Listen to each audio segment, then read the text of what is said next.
Hello, everyone, and welcome to Let's Break the Silence with Angeline, brand new podcast episode. And today we have a very special guest, a very good friend of mine, my sister, Brooke Deanne.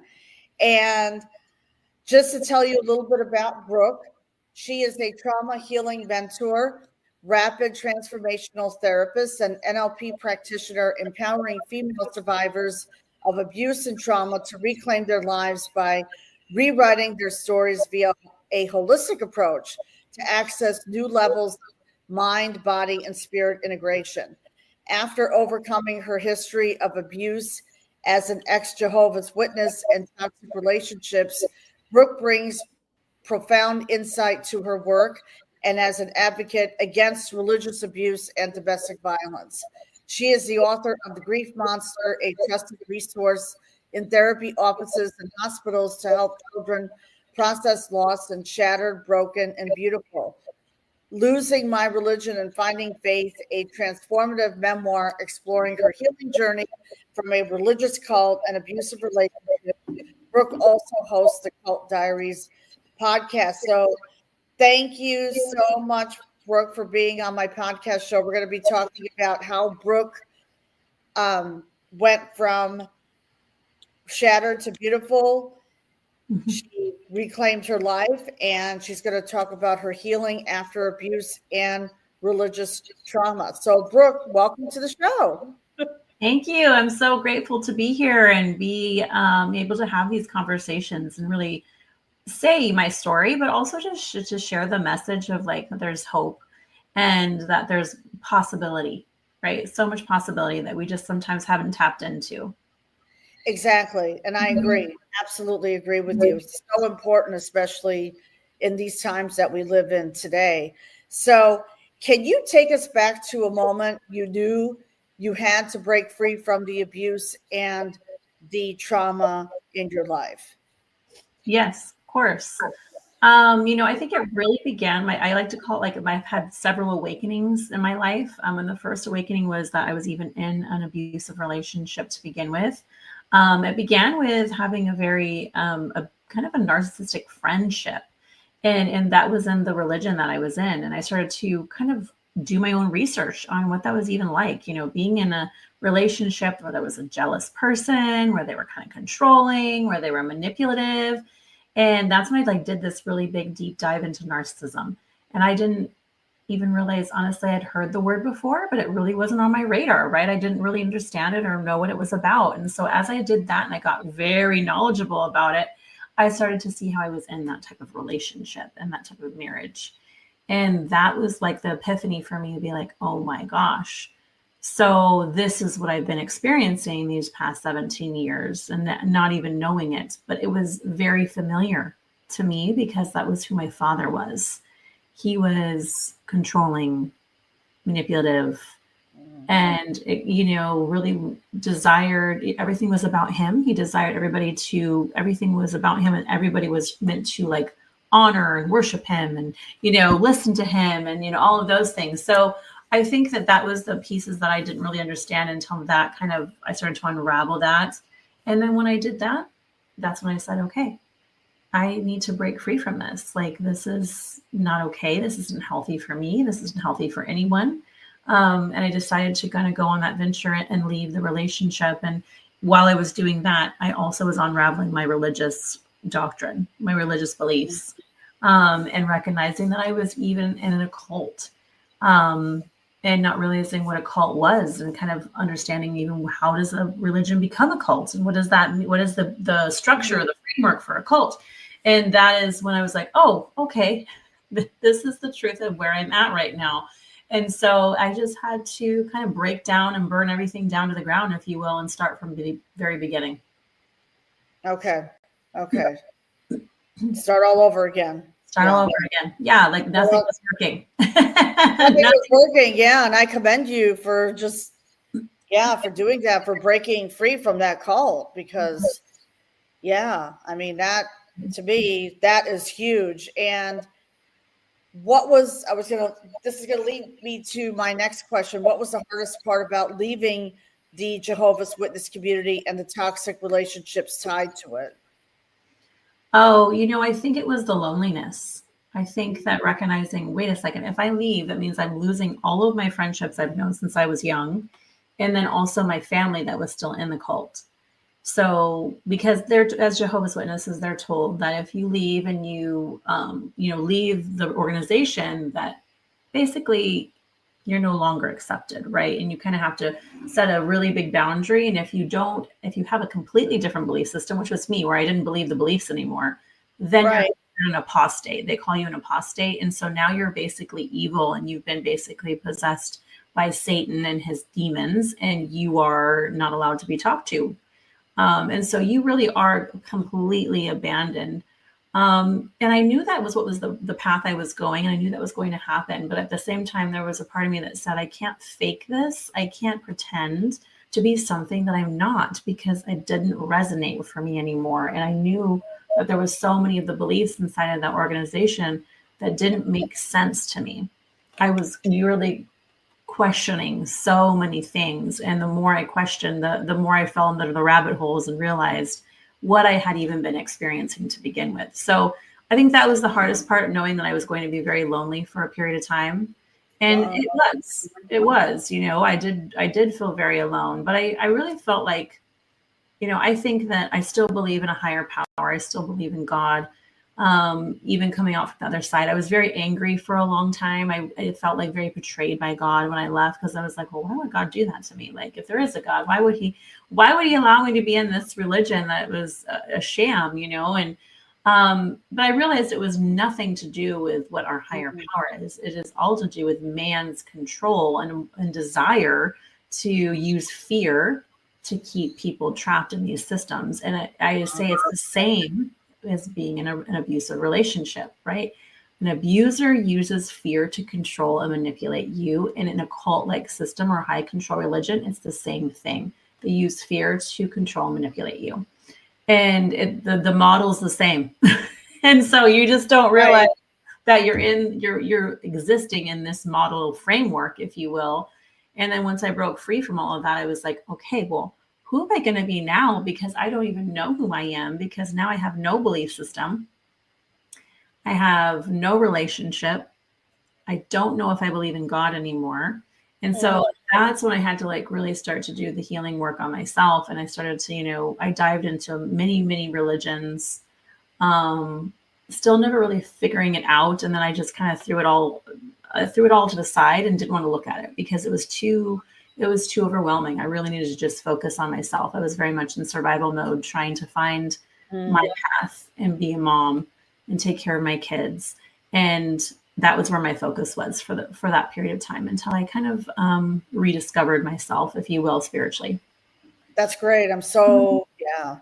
What a story. Wow. What a story. Because oftentimes, especially see, they conditioned you to believe that you were going to be abandoned and lonely and all this, and Satan didn't happen. You rediscovered that did not happen. No, I felt like I actually really found who I truly was. And I also felt like I found real community, like real, loving community. Whereas they pretended like they were the most loving community, the only loving community in the world. And I was like, well, actually they're the opposite of love, because they judge and they condemn people outside of the religion. And they say that everyone outside of that religion is not God's people. And right. And so I really found that, honestly, being in that cult, it was such a narcissistic cult, because they believed and taught that they were superior to other people. That was the foundational piece of it, that we were the only chosen people in the world that God decided to choose. And I thought to myself, after leaving that, I was like, oh, wow. We really thought we were something, didn't we? And really, I was like, how silly to think that God would just choose 6 million people or 7 million people, however big the Jehovah's Witnesses are, out of billions of people around the world. That's just crazy. Everybody is God's children in my viewpoint. And that's how you decide to live your life is truly, I think, the essence of spirituality. Is how do you show up at the grocery store? right? With somebody that you meet in the grocery store. Are you kind? Do you give them a warm smile? Like, I think, how do you show up in the moments when no one's looking? That's like, I think the real spiritual game, or the space of being of true love, or displaying love to other people. And I think religion has it all backwards. At least the majority of the religions, they're not really seeing people for who they are, and they're dividing people, and that's not love. That's not love. No. Yeah. No. I totally agree with you. That is not love at all. We are all created in God's image, and God created the universe. So for me, it's my belief. And you and I was not a member of Jehovah's Witness, but the Greek Orthodox Church, same thing. You have to do these certain things, and it's very, very strict. I was brought up in a very strict Greek Orthodox environment, and I eventually left and went on my own spiritual journey. And after I turned to God and Jesus, and I got rebaptized this year, so I can certainly understand where you're coming from. Yeah. Oh, so yeah. I totally get it. I totally understand. Like, absolutely. So, which leads me to my next question. So, what role did faith and spirituality play in your healing journey after leaving the religious cult? Yeah. That's a big question. I would say, it really happened for me, kind of this other part of my awakening experience was when my then ex-husband died tragically from addiction. That was in 2020. The world was a mess. COVID was happening. Things were crazy. And, we were already kind of all in fear. And then he passed tragically. And the moment that happened for me, it was quite an awakening process.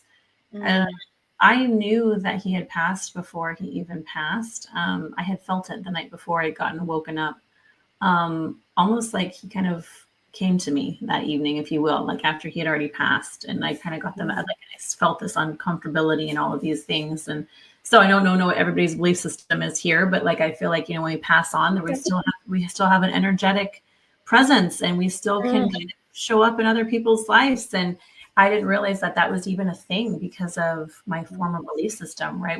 I just thought people died and they were I didn't know where they went. But for us, we were told they just basically went to sleep, or they were forever gone if they didn't favor. So that was a completely different experience. And when that happened, the grief that happened, that's why I wrote The Grief Monster that you talked about earlier in my children's book, about, a child losing his father. And that was really important piece of our journey, and watching my children grieve, but also my own grief. Even though we had a tumultuous relationship, I had known him since I was a young girl. And so there was still love there. There was still care. There was still a connection. And so when that experience happened, grief, I feel like it cracked me right open. And that grief, I had to really sit with in so many ways. And that was the experience when I started to be like, what does happen to us after we die? Like, I had been told years ago by Jehovah's Witnesses what I was told to believe, but I had never really discovered that for myself. What do I actually believe happens after we die? Right. And as the more that I explored, it was kind of crazy. People, synchronistically, things started happening and people started coming into my world. And a woman came to me and she said, "You should go watch Surviving Death. It's a Netflix documentary." Oh. I don't know if you've ever seen it. No. But it's basically about near-death experiences. And, there's countless of people that have had near-death experiences on this video. And they all say the same thing of kind of what happens in the near-death experience, right? They see either a loved one on the other side, or there's a greater presence like God, angels, whatever. And I started to be like, well, if all these people have had this experience, there has to be some type of truth to this. But yet I was skeptical. And so I kind of prayed, if you will, not really a prayer, but I asked the universe to send me someone in real life to tell me this story, if it's the truth. And 3 days later, a client came into my office and told me her near-death experience. non-provoked. Didn't ask her for it. She told me this experience, and she goes, I don't really talk about this often because people don't really believe me. People often don't, they like scoff at me or say that I'm crazy. And I was like, well, you're not crazy because I actually asked for this. And then you came right. by divine intervention. You sat here in my office and told me this story without me asking you this story. And so that was the moment where I just burst into tears because I was like, well, somebody was listening, something was listening. And that's kind of when it started to really open me up to more and having that real spiritual connection with, whatever you resonate with, God, source, energy, universe, and knowing that it's all here for us and that we're very connected and really don't need, you don't really, for me, it's like, I don't even need to put a label onto it. It's this connection that we all have the ability to have. And for years, I was only told that the spiritual leaders in our organization could have that. And I didn't have that access. Only they could receive those messages from God. And then I was receiving them and I was like, oh, well, that was a lie. That was a lie, right? And I was like, oh my gosh. So I think it was like that even began even more of the unraveling of my spiritual journey and really coming into what real connection is. Oh yeah. Wow. That is deep. Yeah, it is. Yeah. It's a lot. Yeah. It's a lot to uncover. It's a lot. It's a lot. Absolutely. Absolutely. And then can you explain the writing? So let's talk about your book. Okay. Yeah. Shattered, Broken, and Beautiful. How did that writing become part of your own healing process? Oh yeah. Honestly, I felt the calling to sit down and write the book. I do believe that was put into my heart for a reason. And the moment that I began, it was like everything just started to flow out of me. Like I would sit and I would just write for hours. I would wake up in the middle of the night and I would write for hours. Like it was just pouring out of me. And as I did that experience, I started to see everything that had happened to me. Everything of all the experiences. I mean, you name it. I was like down in the pits, and I was doing the work, digging deep for that, and doing the work of the trauma that I had experienced. Wow. And having to, because it was like reliving it all over again as I wrote it out for everybody. But that was truly cathartic. It was truly healing because I could sit here and I could see these pieces of my story. I could put them out for display. There you go. Also could actually really look at them and start to heal them. So that was really powerful for me. And then I sat on the book for probably a good almost 2 years. I had finished the book and I was afraid to put it out into the world. I was just afraid. I was fearful of how people would view me. I was fearful of the judgment. I was fearful of really being raw and vulnerable because it's a very, very vulnerable story. I'm really putting it all out there. And so when I did that, and I finally, I kept getting the message that I needed to do this. I needed to release this book. And so finally I got over my fear. And I said, okay, I'm just going to put it out here. I don't know why I need to do this, why this is so important. But the minute I stepped into that, I felt like I was so blessed from the universe because everything that needed to happen in my world just came in the minute that I released that book. It was like just blessings upon blessings. Like it was an abundance of like gratitude of being able to release that story finally and share it with the world because the world needed it. And the feedback I got, the people that dropped into my DMs that I didn't even know that said, oh my gosh, this book changed my life. This helped me see my own trauma. This helped me understand like why I am who I am and what I needed to heal. Like it was part of another awakening process for the people that pick it up. That's great. It's like it's like the people that choose to pick up this book, you're going to go on your own journey of discovery, and you're also going to find something within yourself. It's a mirror back to you what you also need to heal within yourself. So if you're willing to do more inner work, if you're on that journey and you want to discover, then that book is going to help you. Oh, that's great. That's awesome. Oh, and I'm sure the book will help many people. Many people. Yeah, I hope so. I hope so too. That's why it's in the world. So there you go. There you go. There you go. Love it. Love it. So can you explain then how rapid transformational therapy and NLP have helped survivors access deeper healing in mind, body, and spirit? Because we talk about the shadow work and the inner work. Is that so important? Yes. Yeah. So the shadow work, is really going into your subconscious, the deeper subconscious. And so RTT therapy is a mixture of cognitive behavioral therapy, NLP, so learning how your brain operates, but also hypnosis. So I'm taking people into hypnosis, right? And don't think it's not scary. We're taking you into the part of your brain that holds all your stories, that actually is your autopilot. It's your default mode network, is what it's called. And we're able to discover and pull out the weeds, if you will, that are continuing to clog up your life. There you go. There you right? Go. And as we do that process, we can clean it all up and we rewire the brain for what you're actually wanting to have in your life, to get rid of old patterns, old beliefs that aren't serving you anymore. And really, a lot of that is from childhood. Our brain is basically molded and shaped, and your belief system is created by the time you're 7. And so you have all of these imprints in there from since you were 7 years old. So if you had a traumatic childhood, guess what? You're still operating from that trauma. You're still operating from the patterns that you chose to survive.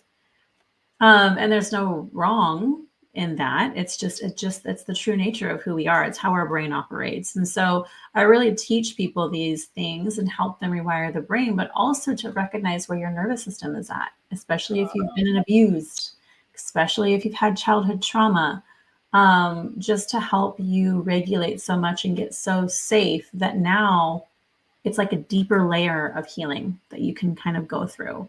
Right. You are the creator of your life.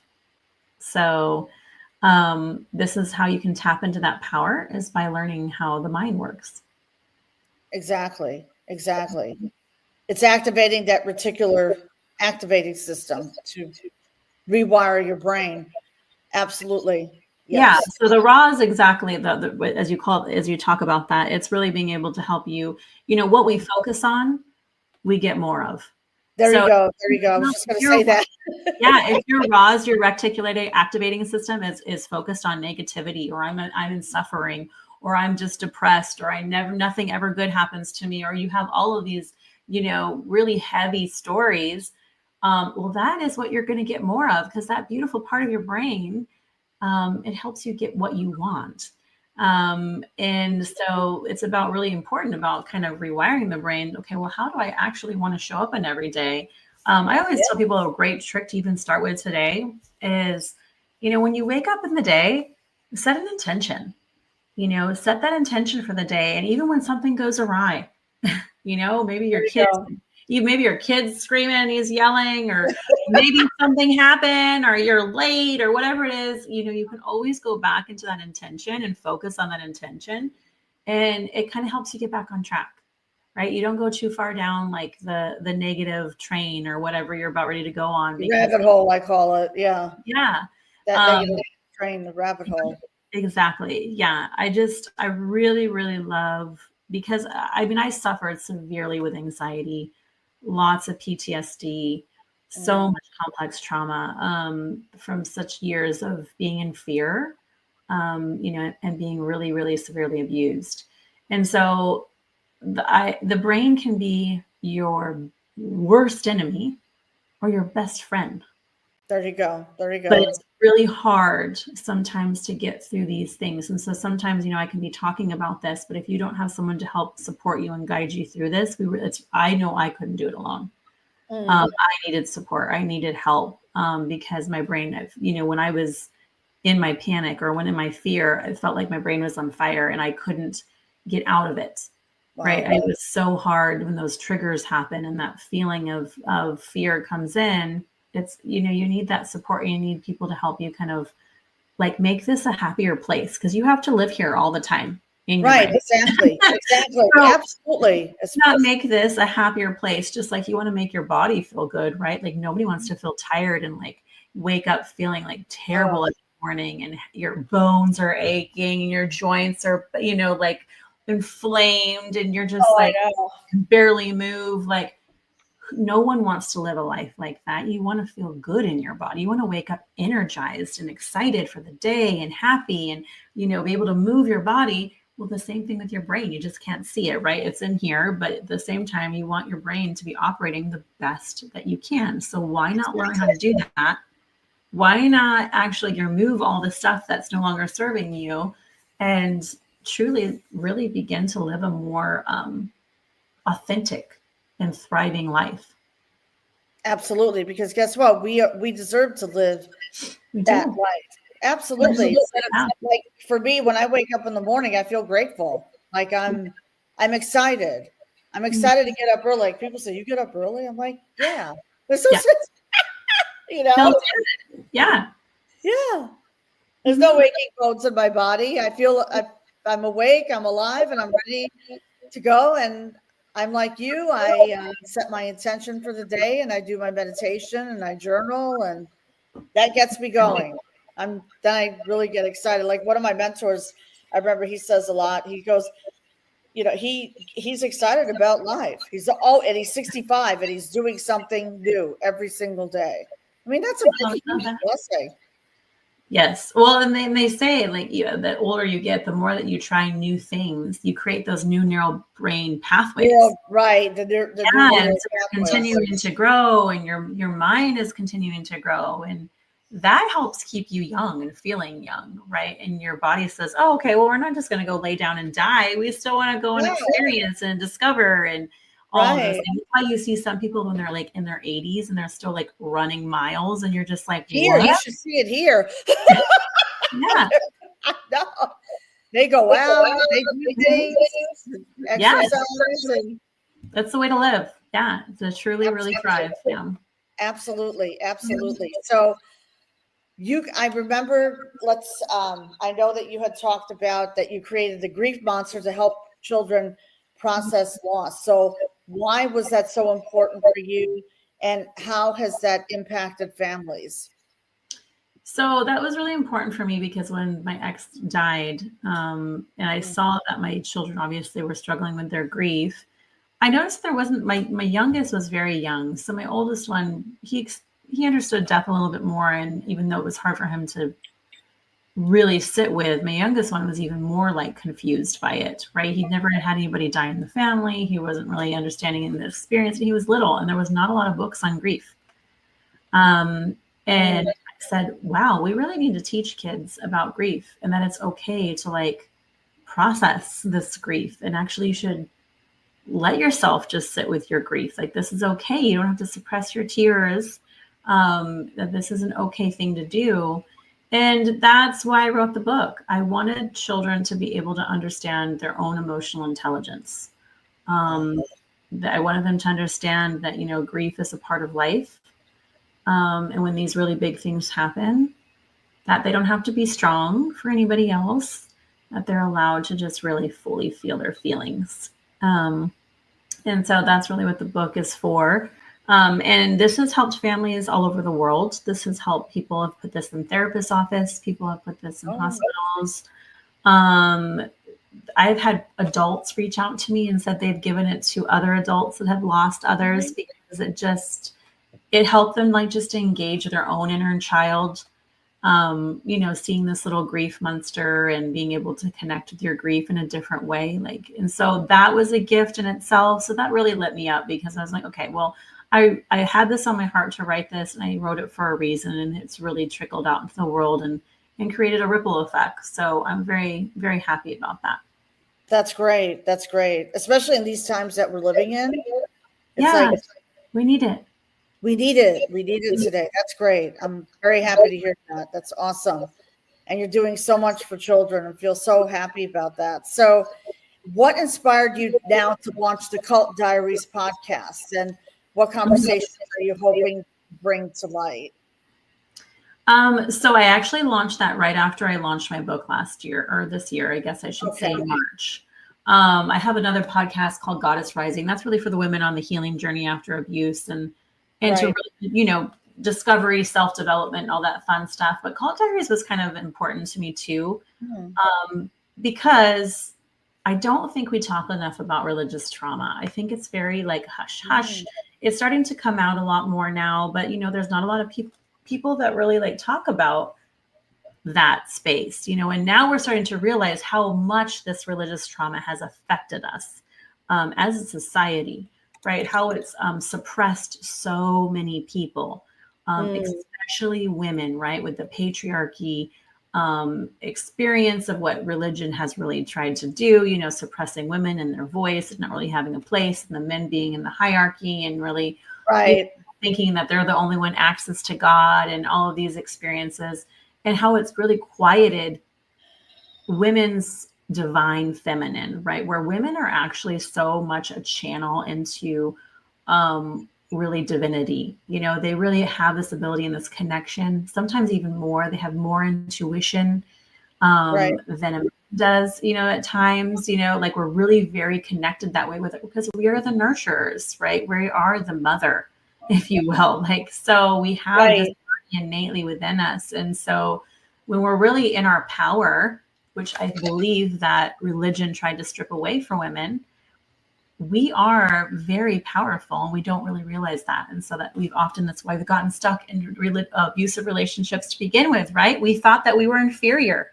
Yeah, exactly. There you go. We've been conditioned to believe, we're, the doormat and inferior.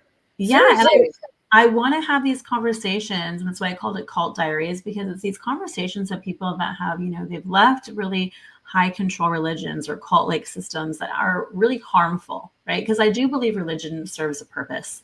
There are religions out there that, give people hope, and people need these type of places. I'm not saying anything against religion. I'm talking about the religious pieces that have harmed people, right? That have made people fearful, that have made people think that God is this like punishing, angry, judgmental God, right? That's going to destroy them. Like, this is the stuff where I'm talking that has actually harmed people. And I want to have these conversations because there are millions of people that have been affected by this. And they're really waking up to see how that has affected them. There's people that are leaving, like, I feel like probably by the hundreds a day of Jehovah's Witnesses. Like, people are waking up. Can't help. In the information age, there's so much information out there, even though they tell you can't watch anything or listen to anything else. They try to make sure that you're only in their information bubble. Now it's like, it's so out there, like how it's impossible, right? People are talking. Absolutely. People are talking on the Instagram, TikTok. It's why they're trying to be like, you shouldn't be on social media. Like, you shouldn't go to college. Like, before it was like they couldn't go to college. Like, they really downplayed going to college. They didn't want people to go to college. And I think people are now speaking up about this. And now they're like, okay, it's okay if you go to college.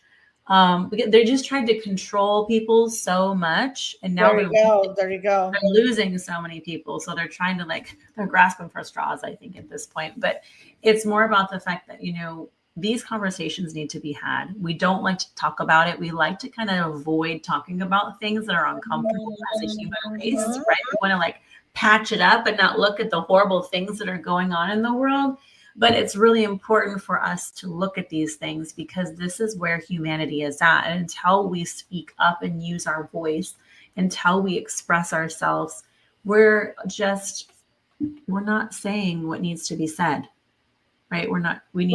Needs to be said is what needs to change. Our consciousness needs to change. We need to view people differently, right? We need to look at people with love and acceptance. And if you believe differently than I do, that's okay. Okay, as long as you're not harming anybody, then I'm okay with the way you believe, because that's your belief.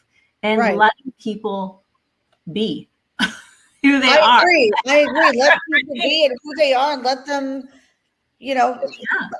let them express themselves without harming anyone else. Exactly. Yeah, you have a choice to either listen to that person or not listen to that person. So if There you you go. don't resonate with them, then you don't need to listen to them. But it doesn't mean that you have to be hateful or be angry or be, or Right. as we just recently saw last week, be killed for it, right? Like you should be able to say your belief, and if you don't agree with that person, then you should be able to say, you know what, I get to turn you off. I don't need to, Right. right? Like, why does it have to become this thing where there's hate and there's, we're all like bickering at each other back and forth because no, you shouldn't believe that way. And this is the reason why. Like, everybody's trying to prove that they're right. Exactly. It Everybody. almost seems that they want, I mean, yes, Yeah. they want to be heard, but they want to prove that they're right. And then Yeah. they're putting down the other person and Mhm. calling them names. And that infuriates me. Yeah, for Because sure. yeah. Bill, That it's is not right. It's not right. And it's not what true mm, connection or true divinity or true love really is. Like, if you call yourself a spiritual person, call yourself even a religious person, well, how are you treating your fellow neighbor? How are you treating the person on the street, or how the person on the street is that believes differently than you? exactly. And those are the things I think that people need to look at. And it's really, so I think we've overcomplicated it as humans. It's Mm, really simple. It's so simple to be able to accept someone for who they are. And if you don't like that, well, you're entitled to that. You're entitled to not like it, but you don't need your opinion. No one cares about your opinion. Like, you don't at need the end of the day, no one's listening. At Yeah. the end of the day, no one is listening. That's it. Yeah. It's just so simple to be just like a very calm, peaceful human being. But yet that's just not what's going on as we see this in our reality right now. There's just so much turmoil, and it's up to everybody to choose to do different. Exactly. Exactly. Absolutely. Especially like, yeah, like we're talking about now with Charlie Kirk. And, you know, Mhm. it was a wake up call. To me, it was an awakening. It was an Mhm. awakening. And, but it's how people handle it. It's, we don't need to resort to violence. It just seems like there's, yeah, too much of that going on. Spiritual warfare. There's just so much spiritual warfare going on. For sure. Yeah. I think it's, again, I have no opinion on what happened last week other than the fact that I see it as this. I see it as, don't be harmful to other people, right? Thank you. You're entitled to your opinion. You're entitled to express your truth. I mean, we are allowed to express our truth. That's who we are. We're meant to be in our authenticity, right? In expressing ourselves. That's who we are meant to be. But also remembering that we are, on some level, we're trying to just remember that we're all connected. Like, we're all connected. And I think when we can actually realize that, we can all get along. We can see, that person believes in a different type of God than me, and I can accept that person. Right. You can accept that person. Absolutely. Absolutely. Yeah. I think that's probably been the biggest gift of leaving a cult-like system, because I come from such a judgmental place, right? Because in that cult-like system, we were taught that we were meant to judge the people on the outside that were in the other religions. Like, they were bad, they were wrong, and we were right. So it's very, like, just like politics, right?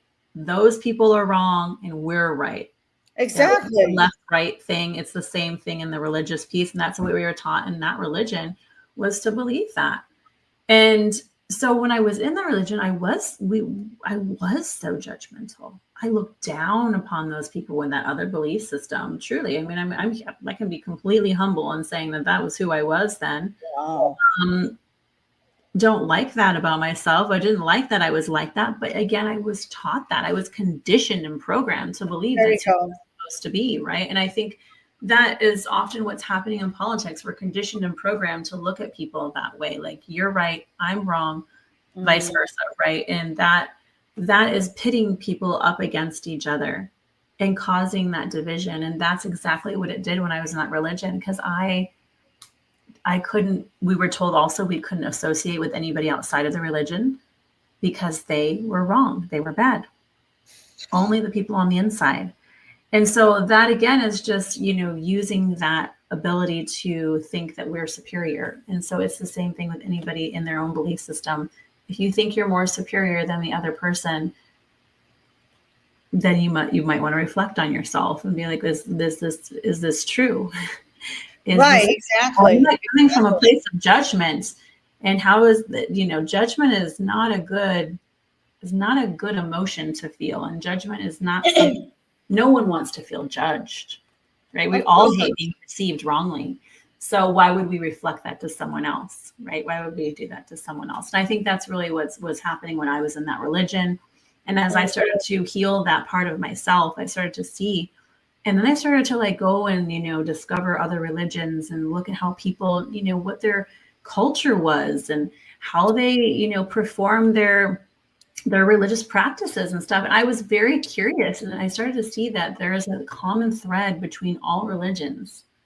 There's just a common thread to all of them, right? And I think there's some truth in all of the religions too, even the cult-like systems, right? I think there's just a thread of truth in all of them. And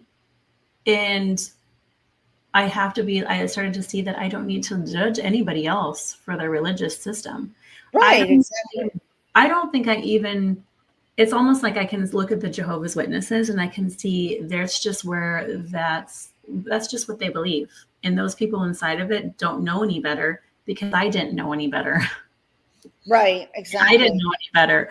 And until you figure that out for yourself, you may stay in that space. You may stay trapped in that part of this game, if you will, or you may break free.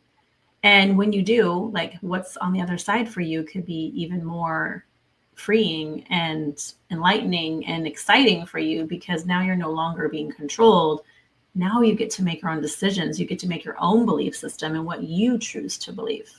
Exactly. Yeah, not what you're told to believe. Right. Not what you're told. Right. Exactly. Yeah. I'm glad that you shed light on this. I'm so glad that you broke the silence on this. Yeah. So thank you for letting me share that. That was a lot. I know. I'm sorry. That was a lot. It was a lot. I think that was, I got a lot to just download there. My goodness gracious. I know. No, I love having you here. This is a great conversation. So for women listening right now who feel trapped in silence or shame, what's the first step that they can take toward reclaiming their voice? Yeah, that's such a hard piece, because when we've been beaten down, maybe physically and mentally so much, it's kind of scary to even realize that you can have a voice. I know for me, I was so afraid. I was so afraid to have a voice. I was afraid to speak up. Even after I left the relationship, I was afraid to speak. I was afraid to speak my needs. I was afraid to ask for help. I felt like a very afraid little girl, if you will. That's where I was, I think the first piece of this is realizing that you matter. You matter. Because in those type of relationships and those type of systems, you don't believe that you matter. You don't believe that you're important. Right, exactly. The abuser is the most important person. And now when you're on the other side, remembering that you actually matter. And if you matter, that actually means that you get to have a say. Exactly. Yeah. Very simple. You matter and you get to have a say. And you just start living your life that way, and you start practicing it maybe in small little ways. Maybe it's something that comes up and someone, really upsets you or triggers you or kind of pushes your buttons, if you will, your boundaries. And you decide, instead of, swallowing it down and suppressing it or just taking it, you decide to say something. You decide to stand up for yourself. Exactly. You just take that first action step of doing something different than you've ever done before. And then the more that you do that, the more you build upon that. And pretty soon it's just going to be who you are. Pretty soon, it's just going to be who you are. You always have a voice, and your voice matters, and you get to speak out Ooh. because you deserve to have a voice, and you And- operate from that place instead of the other place where you don't believe that you get to have a voice. Exactly. I love that. I love that. I love that. Well, we are coming up to the top of the hour, believe it or not. I'm loving this conversation that we're having. So if you could leave our listeners with one message of hope, what would that be? Oh, I would say that if you change your thoughts, you change your reality. So know that there is always possibility and that anything is possible, and that your life can change and you can actually have exactly what you desire. I think that we both are living proof of being able to come out the other side and enjoy life in a different way and thrive and have everything that we need and want in our lives, right? And still achieving that and learning and growing, and just knowing that you are this human being that has the capability to do that. You can go through the darkest of times, but you also can move through those things and you can get out on the other side and see things that you wouldn't even believe come into your life. Oh, yeah. Well, thank you for sharing that. And where can people reach you? Where's the so my website, lifecoachinggoddess.com, and then on all the socials, I am Life Coaching Goddess, so they can reach me there as well. Okay, great. And we will have all the links posted in the show notes on Spotify and Apple and also on YouTube. So this podcast episode is coming to a close, and I want to thank Brooke for being such an amazing sister and an amazing guest, just bringing light on so many issues, on your vision, and also a little bit, on the events that happened last week. I'm so glad that you were here to amplify your voice. And that's what my podcast is all about. It's all about empowering women to amplify their voices and share their real life stories of overcoming domestic violence, domestic abuse, narcissistic abuse. So please don't forget to like and subscribe to my podcast on Spotify, Apple, and all your streaming services. And also please like and subscribe to my YouTube channel, which is Let's Break the Silence with Angeline. And if you would like to subscribe to my newsletter and book a breakthrough call, please go to my website at letsbreakthesilence.com. So we're going to end this live right now. This will be repurposed and it will be uploaded very soon. And please stay in the green room for 5 minutes. Brooke, have a great day, everyone. Bye.